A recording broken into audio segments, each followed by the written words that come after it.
अमीर है, गरीब है, पर समस्या के बहुत करीब है। अमीर है, गरीब है, समस्या उसके बहुत करीब है। अमीर चिंता करता है कि क्या खाएं जिसे भूख लगे। अमीर चिंता करता है कि क्या खाएं जिससे भूख लगे। वो गरीब चिंता करता है, भूख लगी है क्या खाएं। अमीर सोचता है कौन सा पहनूं, गरीब सोचता है क्या पहनूं। ध्यान रखना, जो कुंवारे हैं वो शादी करना चाहते हैं, वो जो शादीशुदा हैं कौन बोला फिर से कुंवारा होना चाहते हैं। आदमी बड़ा होशियार है।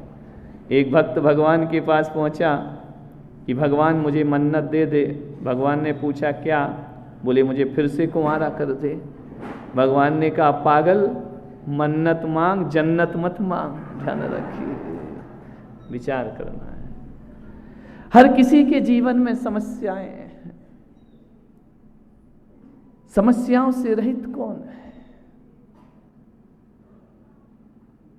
संत है तो उसकी अपनी समस्या है, गृहस्थ है तो उसकी अपनी समस्या है, एक बच्चा है तो उसकी अपनी समस्या है, बड़ा है तो उसकी अपनी समस्या है, बूढ़ा है तो उसकी अपनी समस्या है। ध्यान रखना, कभी कभी खाना भी समस्या हो जाती है, कभी कभी पीना भी समस्या बन जाता है, कभी कभी जीना भी समस्या बन जाता है। आदमी जी ही नहीं पाता है ढंग से। ध्यान रखिए, कितने प्रॉब्लम ही प्रॉब्लम आदमी की जिंदगी में। कार्यक्रम करो तो समस्या, नहीं करो तो समस्या। क्या करे? महावीर बोले तो समस्या, नहीं बोले तो समस्या ही समस्या है जगत में। ना जाने किसको कौन सी समस्या घेर ले। मैंने तो इतने साल के सन्यास में एक भी जगह ऐसा गया हूं, वहां एक भी आदमी नहीं देखा जिसको कोई समस्या ना हो। एक दो समस्याएं तो आदमी के जीवन में हुआ ही करती हैं, एक दो समस्याएं तो आदमी पाल के भी रखा करता है। एक दो समस्याओं से नहीं पूछो किसी से, क्यों भाई कैसा चल रहा है? नहीं, चल तो बहुत अच्छा रहा है, बहुत बढ़िया है, मगर बस ये मगर है ना, ये बहुत बड़ा मगरमच्छ है। ध्यान रखना, किंतु परंतु मगर, बाकी तो सब ठीक है, बस थोड़ा सा बिजनेस गड़बड़ हो रहा है, समस्या खड़ी हो गई। बच्चा कैसा? बहुत अच्छा है, थोड़ा पढ़ने में मन नहीं लगाता है, तो कोई कहता है पढ़ता तो बहुत अच्छा है लेकिन ज्यादा एक्टिव नहीं है, सीधा साधा सा बैठा रहता है। कोई कहता है पत्नी बहुत अच्छी है मगर थोड़ा सा गुस्सा किया करती है। आदमी बहुत अच्छा है, थोड़ा सा जिद्दी हुआ करता है। ध्यान रखना, समस्याएं हर जगह मौजूद हैं। समस्याओं से रहित कोई भी इंसान नहीं है। समस्याएं तो होंगी। जिंदगी कभी कभी ऐसे मोड़ पर पहुंच जाती है, ऐसे मोड़ पर लाकर ठहर जाती है जहां सब कुछ टूटकर बिखर जाता है। आदमी के मन में ये बात घर कर जाती है कि मेरे साथ ही ऐसा क्यों होता है। हर आदमी यही सोचता है, मेरे साथ ही ऐसा क्यों होता है, मेरी ही खुशियां क्यों छीनी जाती हैं, मेरी किस्मत में खुशियां क्यों नहीं है। आदमी जब भी सोचता है तो अपने को लेकर के सोचता है। आदमी सोचता मेरे साथ दुख क्यों लगे हुए हैं, मेरे साथ प्रॉब्लम क्यों है, मेरे ही साथ खुशियां क्यों नहीं रहा करती हैं। आदमी ऐसे सोचता है कि जैसे सबके पास सब कुछ होता हो। ध्यान रखना मान्यवर, आपके जीवन में भी कभी कभी वो ख्याल आते हैं कि तकदीर मेरे ही साथ खिलवाड़ क्यों करती है, मैंने तो सब कुछ अच्छा किया है, मेरे ही साथ ऐसा क्यों होता है। दानवीर कर्ण समस्याओं से जूझते रहे जिंदगी भर। एक दिन उन्होंने नारायण श्री कृष्ण से पूछा एकांत में बैठ करके कि हे माधव, हे मधुसूदन, हे केशव, एक बात बताओ, मैं थक गया इस जिंदगी से, जब से पैदा हुआ हूं थक चुका समस्याओं से लड़ते लड़ते। एक बात बताओ केशव, मेरे क्या गलती है कि जन्म लेते ही मेरी मां ने मेरा परित्याग कर दिया? मेरी कौन सी गलती है कि द्रोणाचार्य जैसे गुरु ने मुझे शिक्षा से वंचित कर दिया? उन्होंने कहा कि तुम उच्च कुल के नहीं हो, हम तुम्हें शिक्षा नहीं दे सकते हैं। मेरी क्या गलती है? हे नारायण, जरा ये बताने का प्रयास करो कि मेरी कौन सी गलती है जो द्रौपदी ने स्वयंवर में मुझे कह दिया कि तुम कुलीन नहीं हो, तुम उच्च कुल के नहीं हो, कितने भी बड़े धनुर्धर क्यों ना हो, मैं तुमसे विवाह। वहां मुझे अपमानित होना पड़ा भरी सभा में।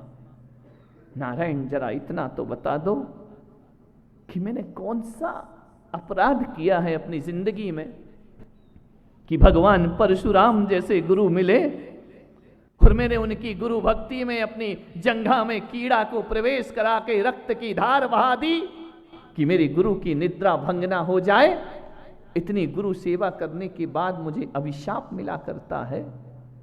मेरे गुरु परशुराम मुझे अभिशाप दिया करते हैं कि जाओ, जब तुम्हें विद्याओं की जरूरत पड़ेगी तब तुम भूल जाओगे।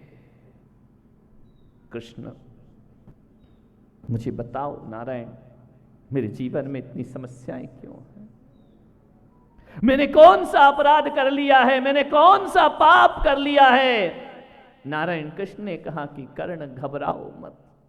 दानवीर कर्ण, तुम्हारा हताश होना उचित नहीं है। तुम तो योद्धा हो, श्रेष्ठ धनुर्धर हो। नहीं केशव, इन बातों से मन को सुकून नहीं मिला करता है। मैंने क्या अपने जीवन में ऐसा किया है? नारायण कृष्ण ने कहा कि देखो कर्ण, मुझे देखो, तुम्हारी मां ने ही परित्याग नहीं किया। मेरी मां ने भी मुझे 12 बजे रात को मथुरा से निकालकर गोकुल में पहुंचा दिया था। मुझे भी तो पैदा होते ही अपने माता पिता को छोड़ना पड़ा। और तो और दानवीर कर्ण, जिस दिन से मेरी मां के गर्भ में मैं आया नहीं, उसके पहले से मेरी मृत्यु का षड्यंत्र रचा जाने लगा इस धरती पर। और तुम कहते हो कि मैंने कौन सा अपराध किया है? अरे तुम्हें तो फिर भी पढ़ने का आश्रम मिला, मुझे तो पढ़ने का अवसर ही प्राप्त नहीं हुआ है। मेरी समस्याओं पर थोड़ा सा ध्यान दो। अपनी ही समस्याओं को दो सोचने का विचार मत करिए। अपनी समस्या को बड़ा समस्या मत बनाओ। हे दानवीर कर्ण, मेरा मामा मेरा दुश्मन बना हुआ है। अरे मैं तो अभी बचपन में दूध पीना नहीं जानता था, तो मेरा मामा मेरे ऊपर मृत्यु के साए मंडराने को मजबूर कर दिया करता था। मुझे देखो ना, बचपन में पूतना मुझे जहर पिलाने आई है। मेरा कौन सा अपराध था? विचार करिए आप। नारायण कृष्ण ने कहा, एक बात याद रखना कर्ण, समस्याएं तो जीवन का अंग हुआ करती हैं। तुम कहते हो कि मैं शूद्र पुत्र हूं। अरे मैं तो राजघराने में पैदा होकर भी जीवन भर ग्वाला कहलाते रहा, गाय चराने वाला गोपाल कहलाते रहा। मैंने क्या अपराध किया था अपने जीवन में?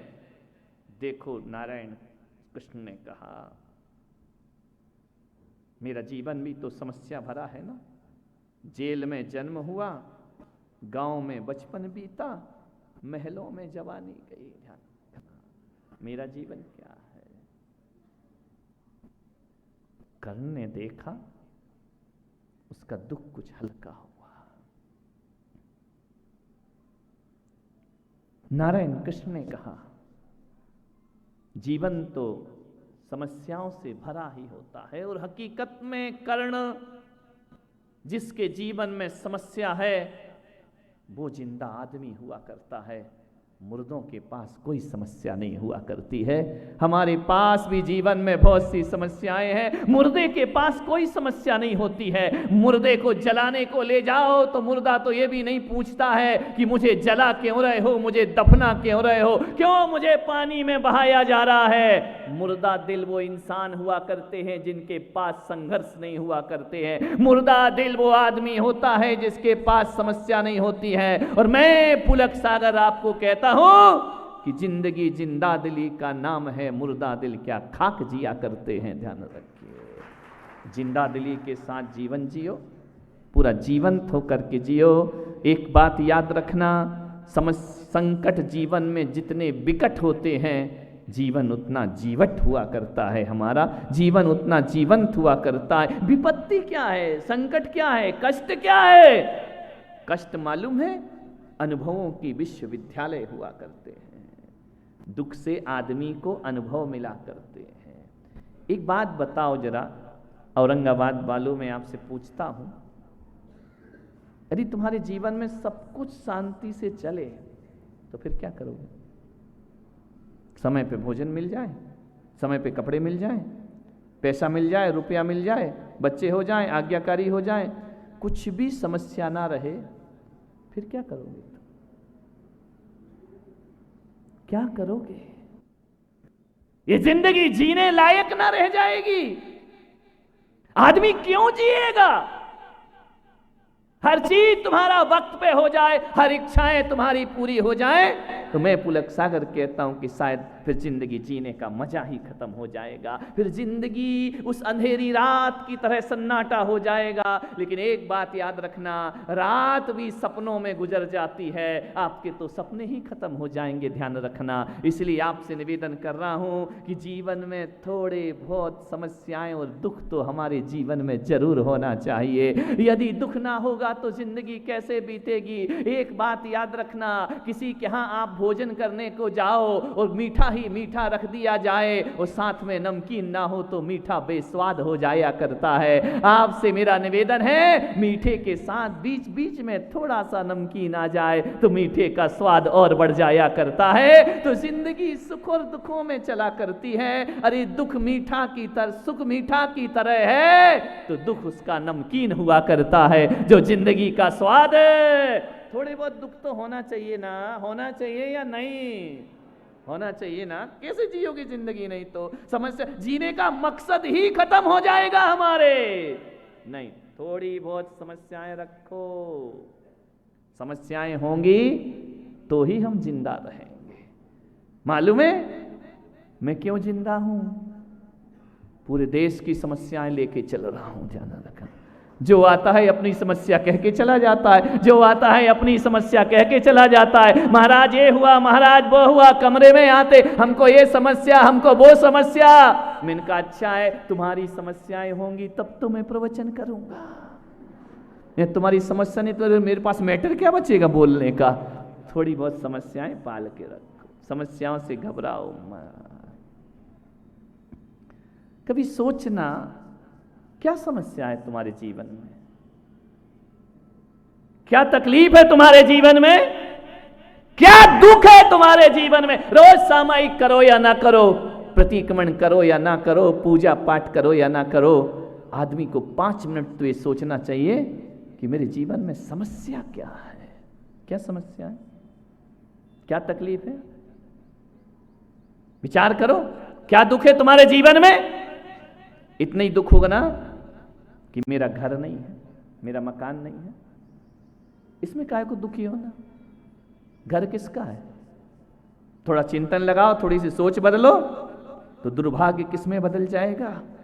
सौभाग्य में बदल जाएगा। अरे घर नहीं है तो क्या हुआ, एक मकान नहीं है तो क्या हुआ? कभी दिल्ली और बंबई जाना, ऐसे भी लोग जिंदगी जीते हैं, फुटपाथ पर जीते हैं, मालूम है? न 4 दीवार होती, ना एक छत होता है। कम से कम तुम्हारे पास एक मकान तो है ना। चलो अपना नहीं है तो कोई बात नहीं, किराए का तो मकान है ना तुम्हारे पास। किस बात का दुख है? वो लोग कैसे जिंदगी जीते होंगे जिनके पास ना किराए का मकान होता, ना अपना होता है, फुटपाथ पर रात गुजारते हैं, बारिश हो या ठंडी सारी जिंदगी गुजार दिया करते हैं। वो भी तो हंसते होंगे कभी, उनके जीवन में भी तो कभी आनंद की किरण आती होगी ना। किस बात का दुख लेकर के आप जी रहे हैं अपनी जिंदगी में? एक को दुख है मैं सुंदर नहीं हूं। अरे क्या सुंदर नहीं हो? अरे मैं थोड़ी अच्छी नहीं दिखती हूं। क्या अच्छी नहीं दिखती हो? कभी साउथ अफ्रीकन को देखना, कभी नीग्रो को देखना, मोटे ओंठ, बड़ी नाक, काला बिल्कुल ऐसा लगे कि जैसे कोयले की खदान में पैदा हुआ हो, ध्यान रखना। कभी उसका चेहरा रख के अपना चेहरा मिलाना, ध्यान रखना। उस दिन तुम्हें लगेगा कि नहीं, मैं भी दुनिया में सुंदर हूं। ध्यान रखिए, किस बात का गम है, किस बात का दुख है आपको अपने जीवन में? विचार करिए, सोचिए। आपको परेशानी है, आपको दुख है, मेरी हाइट अच्छी नहीं है। कई लोग इसी को लेकर टेंशन में है, मेरी हाइट नहीं बढ़ रही, मैं छोटा का छोटा रह गया। अब इसको टेंशन क्यों बनाते हो मेरे भाई? हाइट अच्छी नहीं है तो क्या हुआ? कभी नागपुर में जाना, वहाँ ज्योति अमगे रहा करती है, 26-27 साल की लड़की है, 2 फीट की हाइट है। ध्यान रखना, उस लड़की ने कभी अपनी हाइट को नहीं कोसा, उसने कभी अपनी हाइट को तकलीफ नहीं बनाया। वो लड़की ऐसी लड़की रही कि जिसने हाइट को वर्ल्ड रिकॉर्ड बना दिया। ध्यान रखना, गिनीज बुक में, वर्ल्ड बुक में उसका नाम आ गया। समस्याओं को रिकॉर्ड बनाओ मेरे भाई, ऊंचाई पर पहुंचने का प्रयास करो। इस बात को लेकर दुखी मत होना कि मेरी हाइट कम है। ध्यान रखना, किस बात का दुख है तुम्हारी जिंदगी में? ध्यान रखना, मेरी नाक अच्छी नहीं, मेरी आंख अच्छी नहीं, मेरे कान अच्छे नहीं। कभी सोचना, दुनिया में ऐसे भी लोग हैं पूरी जिंदगी जी लेते हैं, उनको आंखें नहीं मिला करती हैं। कम से कम ईश्वर ने तुम्हें आंखें तो प्रदान की हैं, कम से कम तुम्हें नाक तो दी है, कम से कम तुम्हें कान तो दिए हैं। यदि ये भी ना होते तो फिर क्या करते तुम? ध्यान रखना, दृष्टि आपकी किस पर है? कमियों पर दृष्टि मत रखो, समस्याओं पर दृष्टि नहीं रखो। बच्चा नहीं होता तो कहते भगवान बच्चा दे दे, अब बच्चा नहीं हो रहा है तो कहते जैसा हो वैसा दे दे। बच्चा हो गया, एक समस्या, नई समस्या खड़ी हो गई। सुंदर नहीं है, एक्टिव नहीं है, कहना नहीं मानता है, जिद्दी है। एक माँ आई बच्चे को लेकर, बोली महाराज ये बड़ा शैतानी करता है, बहुत उद्यम करता है, ये बहुत नाक में दम कर रखी इस लड़के ने। अरे मैंने कहा बहन, यदि बच्चा नाक में दम नहीं करेगा तो क्या बूढ़ा नाक में दम करेगा? जिंदगी ध्यान रखिए, ये बच्चा शैतानी नहीं करेगा तो कौन शैतानी करेगा? बच्चे तो शैतान ही हुआ करते हैं। अब बताओ, किसी का ऐसा बैठ जाए डब्बू की तरह आकर के ना हिले ना डुले, चुटकी बजाओ तो मुस्कुराए भी नहीं, मुंह बना के रहे, वो माँ भी दुखी है मेरा बच्चा शैतानी नहीं करता है, एक दुखी है मेरा बच्चा शैतानी करता है। कितनी समस्याएं पाल रखी है। एक आई थोड़ी देर बाद, ये बिल्कुल एक्टिव नहीं है, बिल्कुल गोबर गणेश सा बैठा रहता है। ध्यान रखना, ऐसा बच्चा भी नहीं चाहिए तुमको।